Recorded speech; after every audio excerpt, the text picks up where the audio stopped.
Now we will head up to stop this terrible noise that keeps interrupting the tour. As we saw back there, we have another giant, this time dropping the boulders that crushed us below.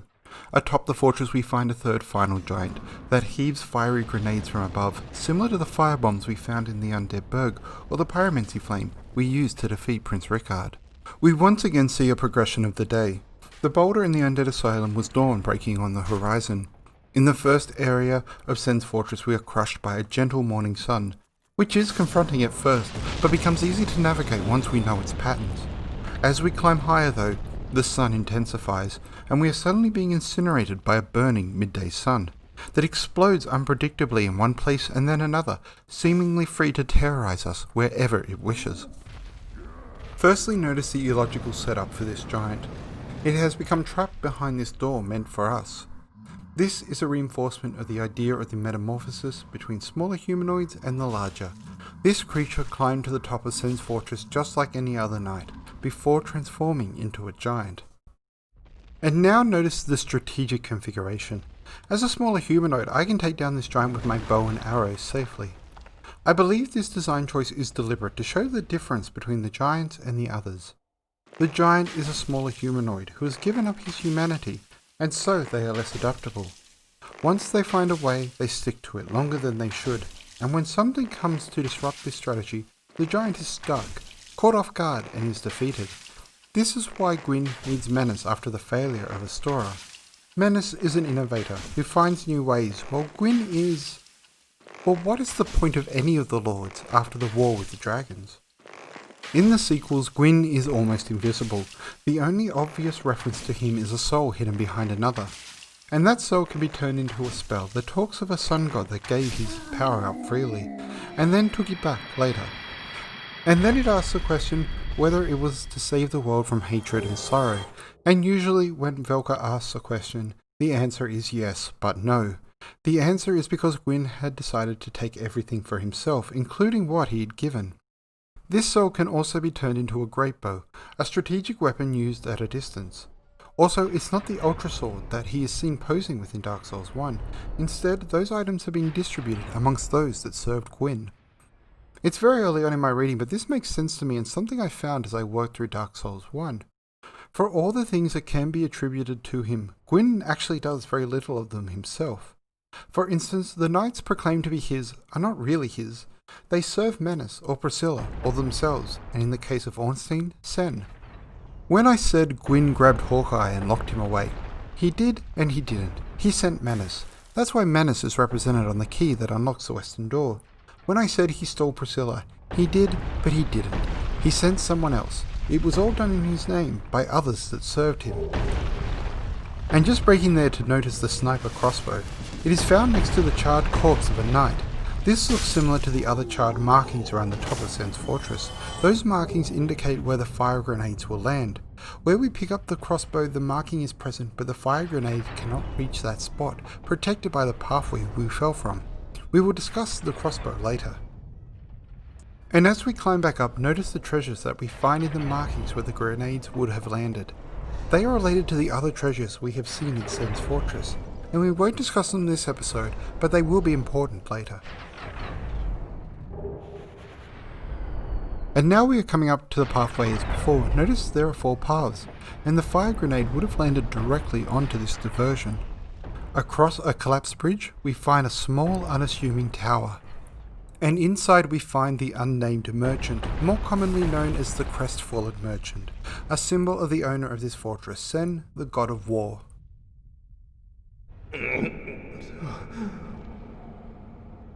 What? What? Who are you? Another undead, eh? I took on Sen's fortress alone, but I'm no different from those vile creatures. I was driven by conceit. You think you're different? That you can handle it? Yes, I remember that feeling, for I was the same. So, let me help you out, with your soul searching. Notice the merchant says he took on the fortress alone. Sen did not marry because unlike the others, he did not care for the joy of family or fellowship. All he cared for was war. He also sells the 2 remaining stone plates. Sen doesn't need the 3rd stone plate, as he serves the flame and has no need to fear it. The unnamed merchant also sells the items that he will tell us he picked up from the fallen in the fortress. This merchant is stripping the corpses of their precious armor to sell, a symbol of their humanity. Just like trusty Patches in the catacombs, we are seeing Sen take over Nito as the one behind the harvest. And we see he has acquired the armor set of the 3 orders of knights that face this fortress. Notice the absence of the armor set worn by Havel's warrior. But we do see the order of Katarina, the one that Sigmaya belongs to. Nothing at all? Fine then. Rush in like a naked babe and be skinned alive. All of the farewell messages from the crestfallen merchant are quite interesting. What is it? There's nothing more to say. I've finished. We're both on the brink, you see. End of story. You bloody fool. Let me give you a nibble of advice. Don't even consider visiting Anorlondo. Not in your state. For a century they've tried and failed. The Night King Rendell, Black Iron Tarkus, and even Logan himself. You won't stand a chance, you'll be eaten alive. But go along if you wish, if only to deepen your despair. Nibble of advice, eaten alive. Sen revels in his role as the butcher. So you're that good, don't need a thing. Sen is at the top of the tower, and at the bottom we find symbols of the one he's always connected to in Dark Souls, the Dark Sun Gwendolyn, his brother. The 2 brothers of Anorlondo, who wonder what it is like to be so grossly incandescent. And when we arrive at the bottom, we are immediately attacked by a feminine serpent man, a symbol of Priscilla. Behind the serpent man we find the cage key, a key that can be used to release Big Hat Logan from his cell. As such, it can be used to connect that jerk to the story of Gwendolyn. We have now used the master key in all of its places, and it is said to be the mark of thieves. Gwyn, as it opens the house representing Anorlondo in the Undead Burg. It releases some guy stuck in a fortress accidentally behind a sealed wall.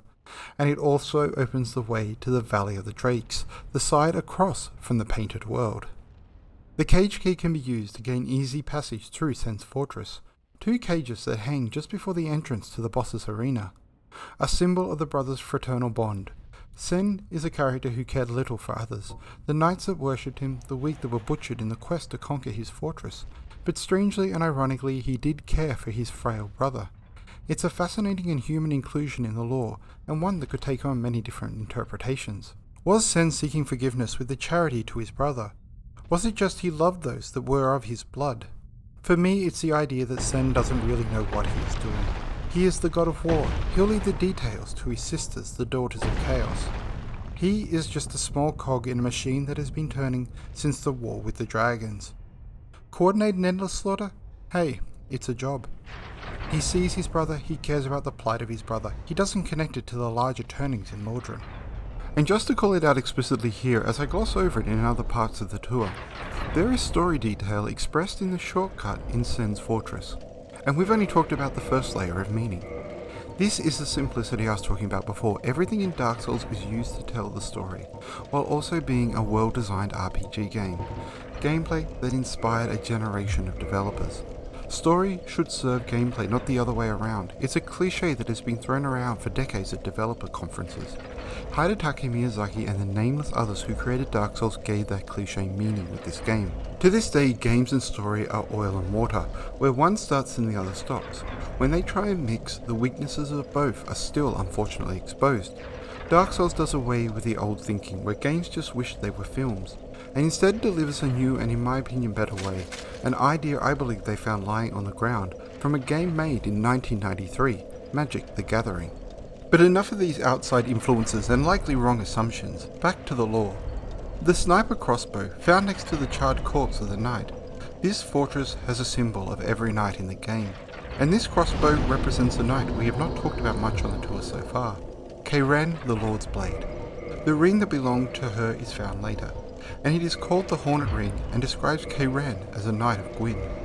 Though there are many types of terrifying hornets, a hornet can be black and gold, connecting her to this crossbow and her nature as an assassin.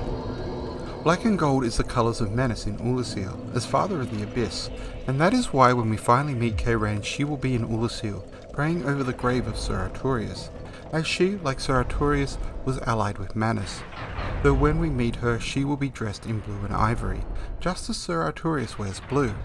They are the original members of the Blades of the Dark Moon. The two are allied with Manus, stuck with him as their creator, but they serve their queen Priscilla. And this pair is represented in Dark Souls 2 with Man Scorpion Tark, who is a symbol of Arturius, and Scorpioness Najka, who is a symbol of Kayran. In the sequel, the two characters are betrothed.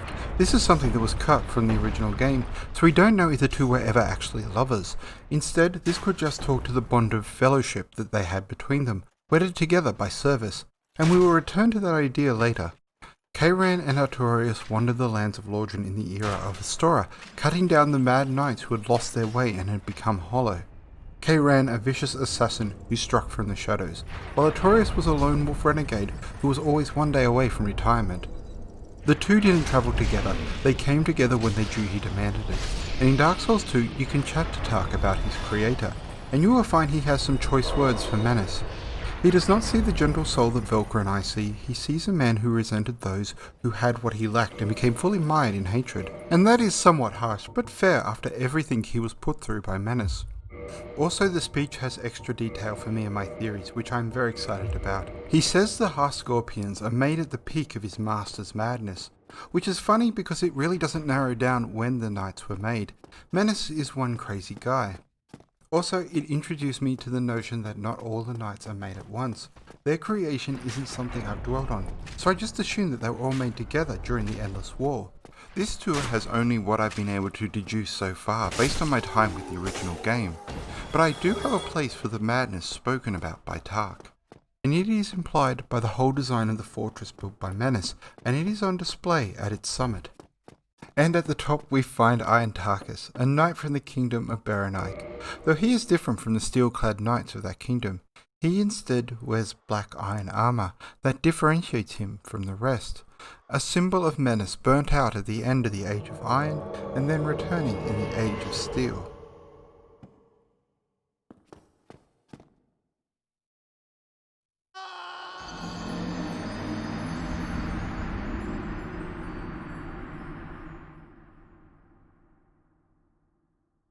And that was ridiculously funny for a whole bunch of reasons. And that is the great thing about this type of storytelling. These kind of things just happen. So as we head back, we can quickly cover a mistake in the editing of Dark Souls. If we acquired the shield held by the Knights of Berenik, it will say it belongs to Knight Berenik, singular. As in, there is just one knight named Berenik, not a kingdom. Why and how this happened, I'm not sure. It's in the game. It could mean anything. I just go with the idea that it is a place. We see multiple knights with very different behaviours. What I find interesting about this is I have a hard time figuring out where Berenik is. I have placed it in the west, but it's not a very well fleshed out place. It's just as though the developers needed a last order of knights to hang some narration off.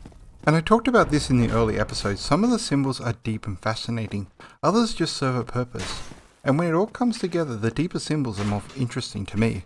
But this is a game with a timeline and a budget. Things have to get done, and sometimes you just have to roll with what you have. My guess is Knight Berenik was meant to be an invader in a few places like Knight Kirk, and he was likely a symbol of Sen. But after the fall of Ulasil, someone had to rescue Priscilla, and with everyone else busy at the time, the Lost Order of Berenik Knights was created. And what you are seeing now is my controller going flat. So while real life me knocks over things on my desk searching for a pair of AA batteries, we can continue on with this discussion of Knight Berenik. What I like about this is it shows the machinery of Dark Souls, something that fascinates me. The end product can seem a little daunting with all of its symbols, but this mistake shows how flexible the structure of the story is for the builder. There are not many characters in Dark Souls and their stories are related, so their symbols also become tangled, and it means you can take elements from one place and use it in another if you need to. It has to be done with care, but it's easier than rigid storytelling where we expect characters to be in certain places at certain times. Why did the second last season of Game of Thrones feel so odd? One of the reasons is it violated this rule. Characters jumped from one end of Westeros to another, shrinking a once expansive land. If we are going to visit a king, he should be in his castle, and he should be dressed in fine robes. Dark Souls is free to choose and define its symbols, though it does need to make sure they are based in some kind of real-world metaphor to keep it grounded. By the way, this is called semiotics, and if you don't know what that is, you should really Google it. Not just for Dark Souls lore interpretation, but life in general. Me saying Google it and you understanding the instructional nature of that phrase, as well as what it means for me culturally, that is semiotics. And if you don't know what Google it means, that is also semiotics. And this flexibility is also a nightmare. Consistency becomes harder. And so Nightbearer Nike and the few other mistakes made around Lordran remind us that someone made this world so amazingly consistent. And to those nameless editors, thank you. While I was away, Betsujin asked who was the character at the beginning of the episodes.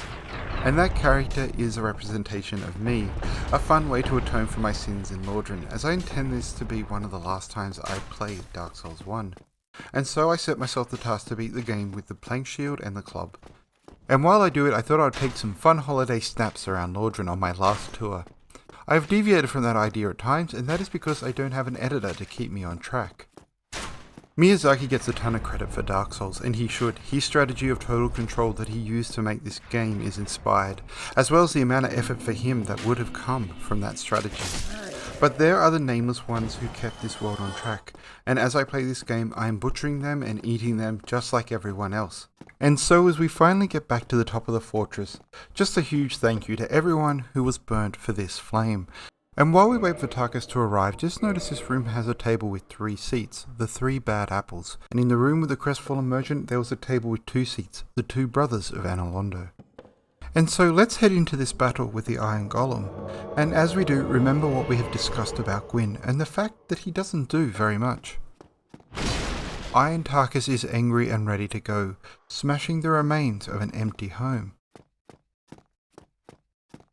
Every boss battle has a theme, and this one is the things betwixt. Men is tortured by loneliness, stuck between the realm of men and the realm of gods. Neither understand him. Notice the heart missing from the Iron Golem. Gargoyles flank the arena, a union between man and beast. Unnatural for some, but truth and beauty for others. Sen, the firstborn of Gwyn, nameless but named because he did not wrong Velka. Menace the blacksmith deity, nameless but named because Velka loved him. Priscilla the crossbreed, nameless but named because Velka is stuck with her. Why is Gwyn named in Dark Souls 1, the one who wronged Velka more than any? Because if Gwyn is not named, you will know who built Restorer. A gentle soul who saw his people slaughtered for the flame. Instead of pointless death, what if they could know the joy of service, victory in battle, to be a hero amongst men? And when they understood that, they would understand him, and he could finally have a home. And so the gentle soul went to fix the world by grabbing the flame of the gods. But the clown that he was, he readily dropped it, and from that spot a terrible centipede was born. Menace came up with a plan to conquer Lordran, and he took it to his master Gwyn to show him a better way. But there was something Menace didn't understand about himself, the viral nature of the humanity he carried. So he gave his master the plan to usurp the other lords, and also the humanity Gwyn needed to find a slightly better way. Core of the Iron Golem. Soul serving as the core of the Iron Golem, guardian of Sen's fortress, and slayer of countless heroes seeking Analondo. Originally a bone of an everlasting dragon. At the true top of Sen's fortress sat a lone trapped giant, hurling fire onto those below. Well, talk about some bombshells. I hope I didn't lose anyone in the fortress. I had the nerve to name the firstborn of Gwyn and then unceremoniously drag that name through the mud. Luckily it's a small tour, so there's less tomatoes to dodge. Fram did warn me this is a house of traps.